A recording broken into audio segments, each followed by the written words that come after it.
이 사도만청, 사도행전의 역사를 써내려가려고 하는데 도대체 무엇으로 인하여 이 사도행전의 귀한 역사가 시작되었는가 우리가 살펴볼 필요가 있어서 1월 한 달 동안, 여러분 벌써 1월이 다 지나갔어요.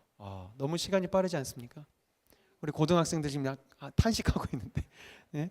우리 20, 30대 더 그죠? 시간이 빨리 가죠. 어느새 2019년이 됐나 싶은데 1월이 다 갔습니다.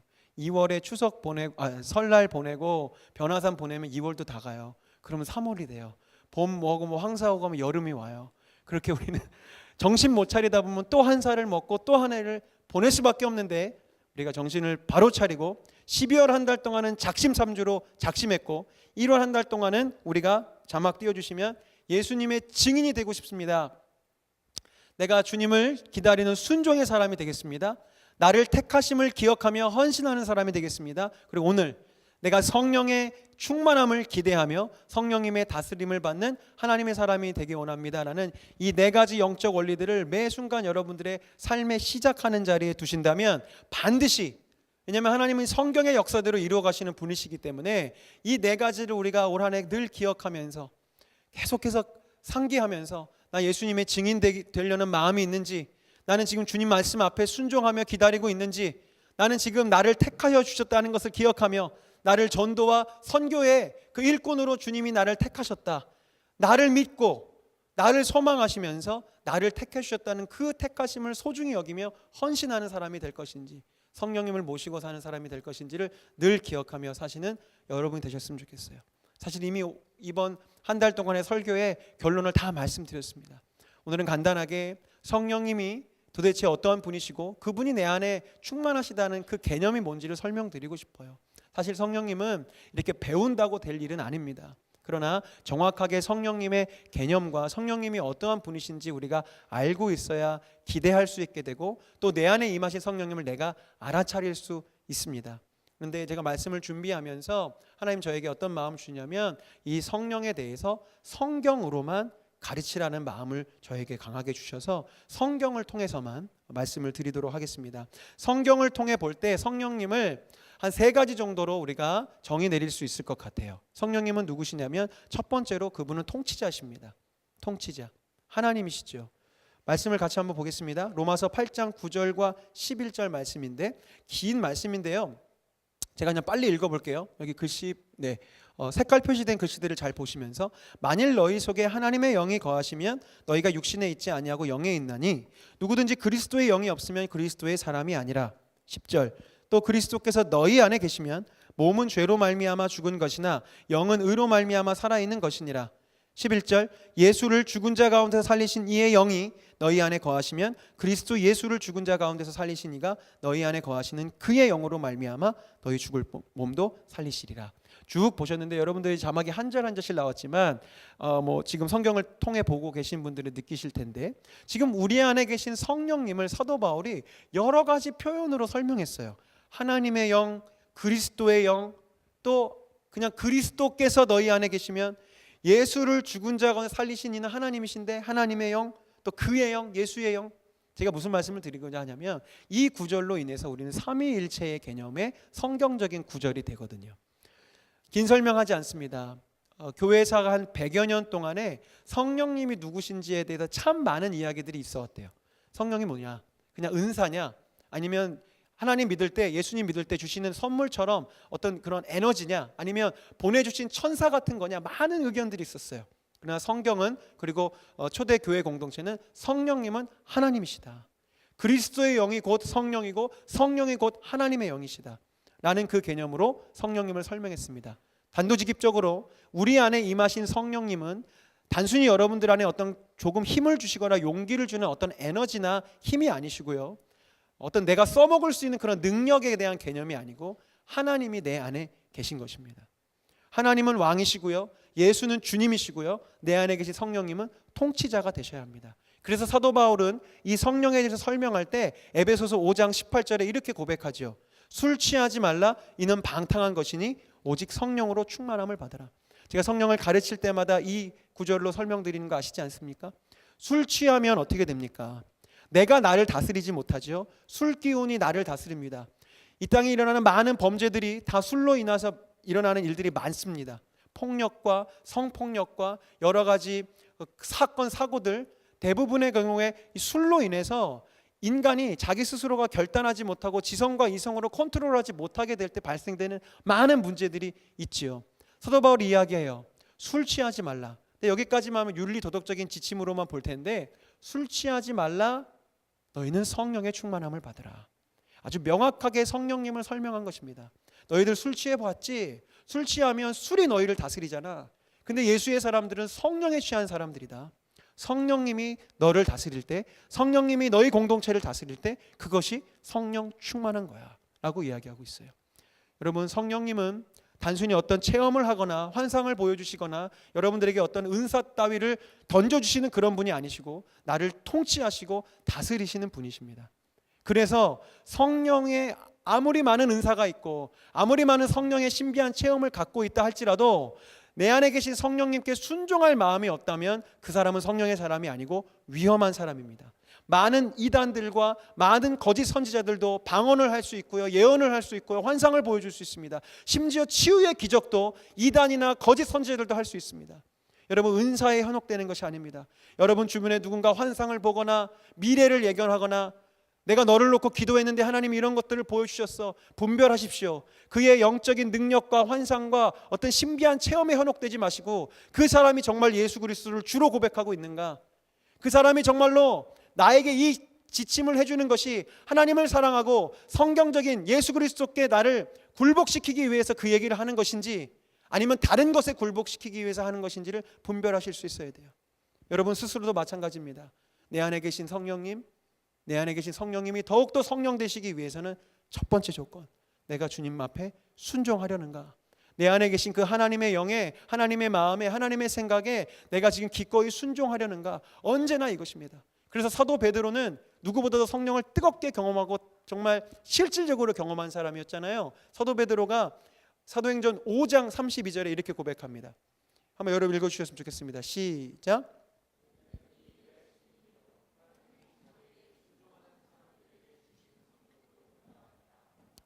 아멘, 아멘. 지금 베드로가 뭐라고 합니까? 하나님이 자기에게 순종하는 사람들에게 주신 성령이라고 되어 있어요. 우리가 하나님 앞에 순종하기로 할 때 성령님이 임하시고요. 그리고 대부분 지금 이 자리에 있는 분들은 이미 성령님이 여러분 안에 계십니다. 왜냐하면 성령님을 힘입지 않고서는 예수를 주라 고백할 수 없고, 예수를 주님이라 고백하는 여러분들의 그 신앙의 귀한 기저가 여러분 안에 있기 때문에 이 저녁에 이 자리에 오신 거잖아요. 그죠? 그렇기 때문에 이미 성령님은 여러분 안에 계시는데, 그 계신 성령님이 진짜 하나님 되시고 나의 왕 되시기 위해서는 내 안에 순종하는 마음이 필요하다는 거예요. 상징적인 사건이었지만 오늘 우리가 읽은 사도행전 2장의 이 장면은 어디에 임했냐면 마가의 다락방에 임했죠. 몇 명에게 임했죠? 120명. 몇 명에게 임했죠? 와, 정말 성경을 너무 열심히 공부하는 우리 만청 너무 귀합니다. 120명에게 임했어요. 근데 제가 기다림 설교할 때 말씀드렸죠. 예수 그리스도의 부활을 목격한 사람은 몇 명?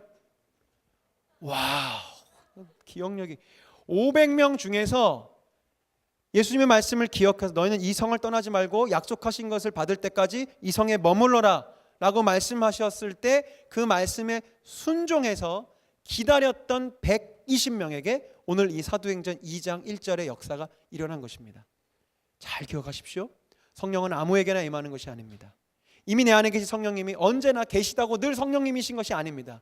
순종하는 마음, 나의 안에 계신 성령님을 나의 통치자요 나의 왕으로 선포하기 시작할 때 성령님은 비로소 내 안에 성령으로 일하실 수 있어요. 저는 고3 때 성령 체험을 합니다.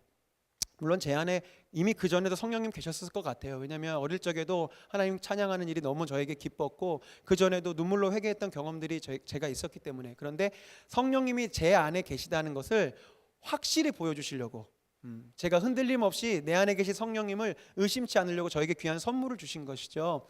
고3 때 제가 두란노 경배와 찬양 학생 수련회에 고3 때 갔습니다.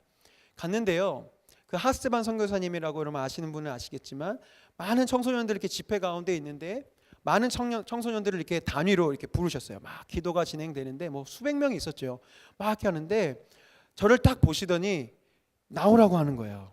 근데 이제 이렇게 조용할 때 나오라는 게 아니라 막 그런 식으로 한 명 한 명을 콜링하고 있었고, 콜링을 버티고 있는 사람들을 이렇게 눈을 이렇게 컨택하시면서 나오라고 하셨어요. 제가 순종하는 마음으로 나갔습니다. 나가고 저에게 안수를 딱 해주실 때 그토록 제가 갈망했던 방언이 터져 나오기 시작했어요. 그 이후로 감사하게도 방언의 은사는 여전히 저 안에 머물고 있고, 제가 하나님 앞에 깊이 기도할 때 저는 방언으로 기도합니다만, 제가 이 사건, 제가 방언 받았다, 뭐 성령 체험했다 이 얘기를 하고자 하는 게 아니라, 이 일련의 사건을 통해 저는 성령님이 어떠한 분이시고 어떨 때 성령님이 내 안에 일하실 수 있는지를 비유적으로 설명드릴 수 있을 것 같아요. 제가 만약에 하스반 선교사님이 나오라고 했음에도 불구하고 여러 가지 이유들로 나가지 않았다면 저는 성령의 체험을 하지 못했을 것입니다. 정말 작은 순종이지만 나가기로 순종할 때 성령님이 제 안에 임하셨고요. 그때 제 안에 임해서 역사하신 주신 은사는 방언의 은사였는데, 이 방언의 은사는 가만 보니 뭐냐면 제 혀를 제가 컨트롤할 수 없습니다. 방언으로 기도하기로 내가 작정을 하면 성령께서 제 혀를 컨트롤하시는 거예요. 비유적인 사건이고 상징적인 사건이지만 성령님이 나를 다스리실 때 내 마음을 내가 컨트롤하지 않고 주님이 내 마음을 컨트롤하시는 것을 방언의 역사를 통해 제게 알려주시는 것 같았어요. 내 생각과 내 계획이 많지만 성령님이 나를 통치하실 때 주님의 마음과 주님의 계획, 생각이 마치 내 혀를 통치하시는 것처럼 다스리시는 것이, 그것이 성령 충만함이구나 라고 깨닫게 됐고요. 또 한 가지, 제가 그 어릴 적부터 방언의 은사 달라고 기도했는데 그때는 주시지 않더니, 저 그때는 방언 달라고 기도하지 않았거든요. 하나님께서 강권적으로 일방적으로 바로 그때 임하셨어요. 성령님은 주인이시고 하나님이시기 때문에 내가 성령님을 내 마음대로 컨트롤할 수 없습니다. 혹시 귀신 부리듯이, 능력 부리듯이 하나님 지금 성령의 은사가 필요합니다, 주시옵소서, 된다고 될 일이 아니에요. 우리가 할 일은 무엇이냐면, 성령님 나의 주인이 되어 주십시오, 나를 다스려 주시고 우리 공동체를 통치하여 주십시오라고 간구하고 기도하기 시작할 때 성령은 역사하시는 거예요. 성령님은 통치자십니다. 두 번째, 성령님은 누구시냐면 보혜사이십니다. 예수님이 성령님을 이렇게 소개하는데 예수님의 소개가 제일 정확하겠죠. 요한복음 14장 16절과 18절 제가 읽겠습니다.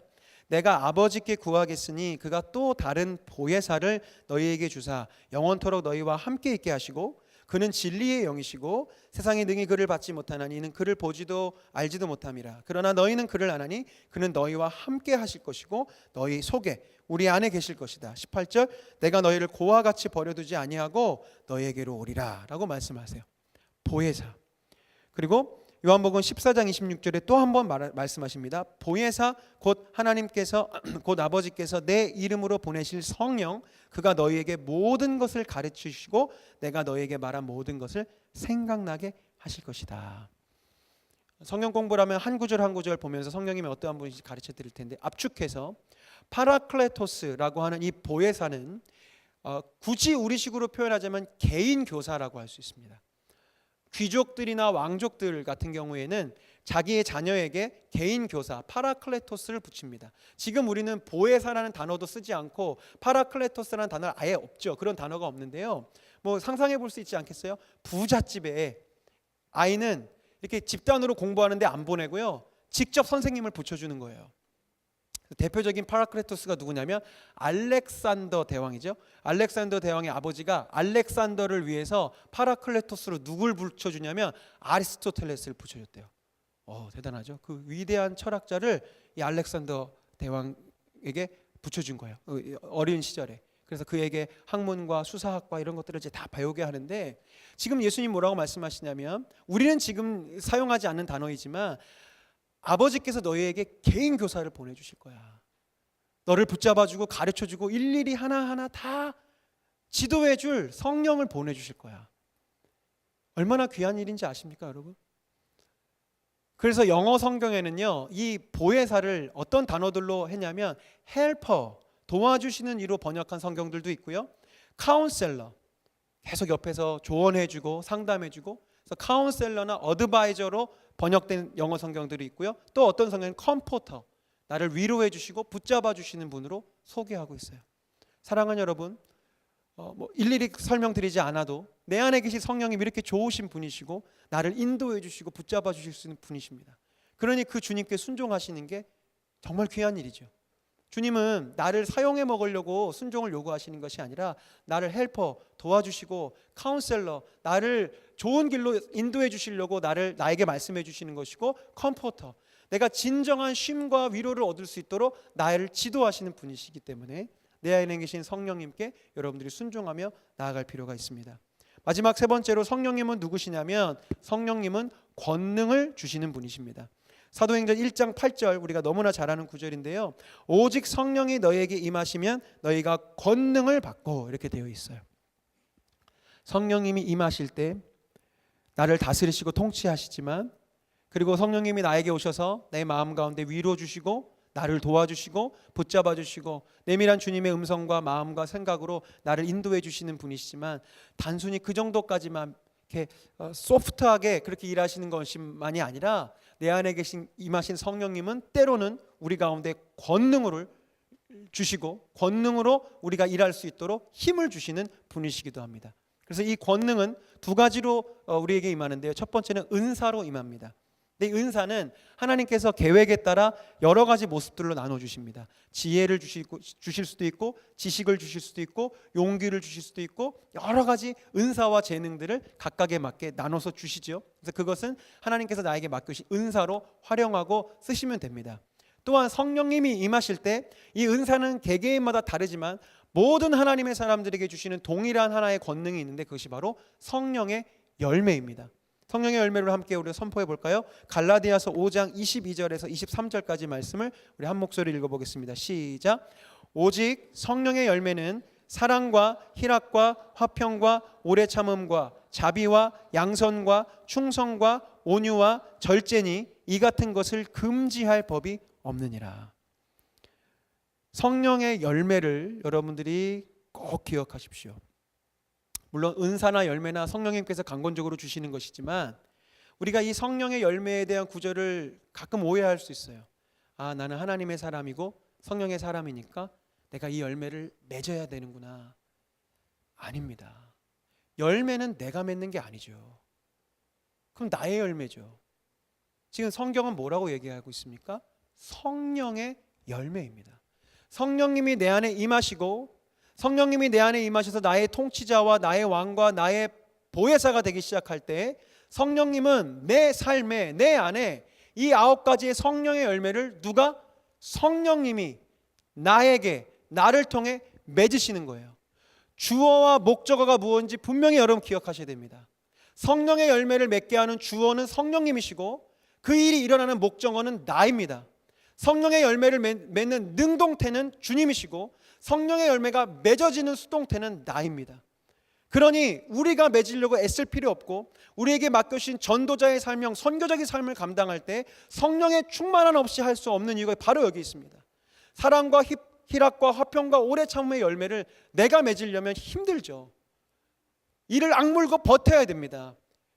그러려면 예수님도 필요 없고 우리는 그저 좋은 종교인이 되면 그만일 것입니다.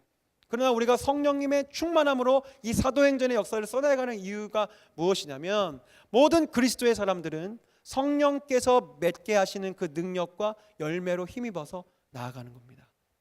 꼭 기억하십시오. 내 안에 분명하게 살아계신 주님이 내 안에 일하시고 내 안에서 열매 맺으실 수 있도록 여러분들이 해야 될 그 마지막 결단은 무엇이냐면, 자꾸 주인의 자리로 성령님을 내어드리기 시작할 때 주님이 내 안에서 기쁨으로 그 열매를 맺게 하실 거예요. 말씀 마무리하려고 합니다. 사랑하는 여러분, 이 중에 저처럼 방언의 은사를 경험했거나 성령께서 주시는 예언과 환상과 여러 가지 신비한 체험을 한 지체들도 있을 것이고, 그런 경험이 없는 이들도 있겠지만 분명히 기억하십시오. 성령이 내 안에 계시다 안 계시다는 은사나 체험으로 분별하는 것이 아닙니다. 무엇으로 분별하는 것이냐면, 내 안에 정말로 성령님이 주인이신가?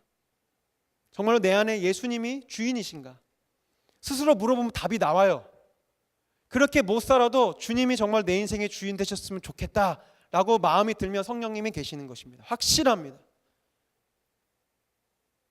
성령의 임재가 없는 사람들은요, 아무리 생각해도 그 생각하지 못해요. 내 인생의 주인 난데, 나를 위해 하나님을 쓰는 거지. 근데요, 진정한 하나님의 사람들은요, 그 마음에 그 선한 그 마음이 있어요. 그래도 성령님이 내 인생 주인 되셨으면 좋겠다. 하나님이 내 인생의 왕이셨으면 좋겠다라는 그 마음이 여러분들을 통치한다면 성령님은 여러분이 계신 것입니다. 다시 한번 말씀드립니다. 성령님은 순종하는 자들에게 임하십니다. 사도행전 5장 32절 우리는 이 일의 증인이요 하나님이 자기에게 순종하는 사람들에게 주신 성령도 그러하니라 하더라. 사랑하는 여러분, 지금 여러분들을 다스리고 통치하는 것이 하나님이신지 술인지 고민하십시오.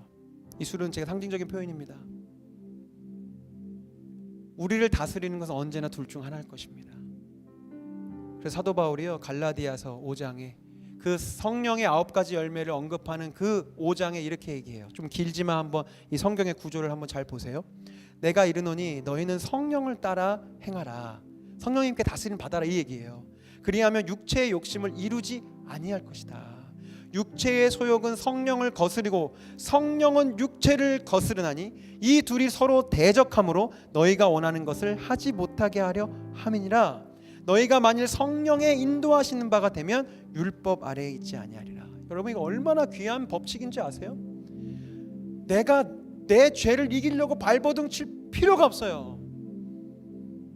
내 안에 있는 욕심, 시기, 질투, 분노 내가 해결하려고 들 필요가 없다고요. 성령님이 다스리시면 성령님이 싸우시는 거예요. 아멘?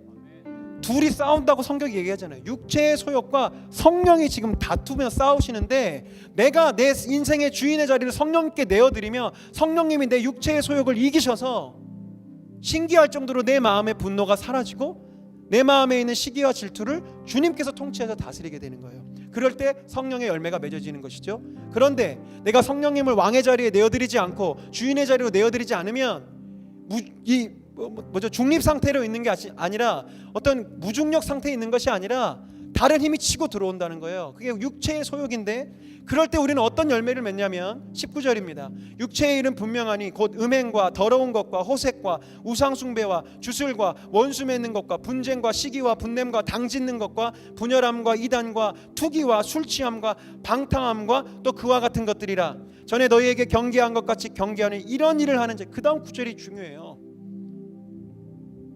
아이 목사님 그냥 성령 충만함 없이 저 그냥 이렇게 중간만 살게요. 특히 전 이제 담론교 오는 분들에 늘 강조하고 가르쳐드리죠. 우리 중간만 갔다가는요 천국 못 갈지도 몰라요. 그래서 제가 이렇게 맨날 얘기해 드리는 거예요. 이런 구절들 때문이죠. 이런 일을 하는 자들은 하나님의 나라를 유업으로 받지 못할 것이요. 성령의 충만함 없이 대충 살다가 저 그냥 천국 갈게요. 아니요. 못 간다고요. 성령님이 나를 통치하시지 않으면 까딱하면 우리 천국 못 간다고요. 그 목사님 그러면 결국 행함으로 가는 거 아닙니까? 아니죠. 성령의 열매 내 행함으로 맺을 수 있는 게 아닌데 성령님이 내 안에 맺으시는 거니까 역시 우리는 은혜로 말미암아 구원받는 것인데 중요한 것은 내가 예수를 주로 고백하느냐 성령을 주로 고백하느냐 그 결단과 믿음에 달려있는 거예요. 그게 없으면 아무리 오래 교회 다니고 아무리 방언을 하고 무슨 삼층천을 보고 별짓을 다 한다 할지라도 성령님이 내 인생의 주인 되시지 않으면 하나님의 나라를 유업으로 받지 못해요. 왜? 성령님이 통치 안 하시니까 내 삶에는 겉으로는 번지르해 보여도 내 속에서부터는 분쟁과 시기와 다툼과 호색과 음란과 그런 것들이 계속 흘러나갈 테니까 사람은 속여도 하나님은 못 속이는 거예요. 사랑하는 여러분, 그렇기 때문에 여러분들이 성령을 갈망하고 성령님의 통치함 가운데로 들어가셔야 됩니다. 성경은 꿈을 꾸고 있어요.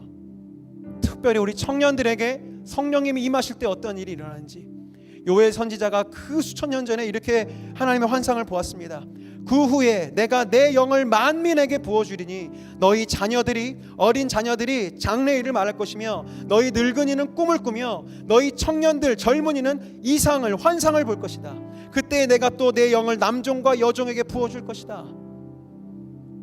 근데 이 말씀이 어디서 딱 오마주가 되냐면 요한 1서 2장에 사도 요한이 선포하는 그 비전의 일맥상통해요. 사도 요한이 이렇게 얘기합니다. 자녀들아 내가 너희에게 쓰는 것은 너희 죄가 그의 이름으로 말미암아 사함을 받았으며 아비들아 내가 너희에게 쓰는 것은 너희가 태초부터 계신 이를 알았으며. 우리 청년들 잘 들으세요.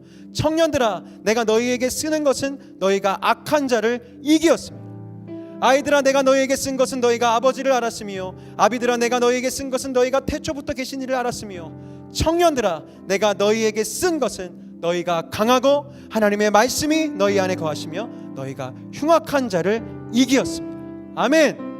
아멘. 이 귀하신 약속이 언제 이루어집니까? 성령님이 임하실 때.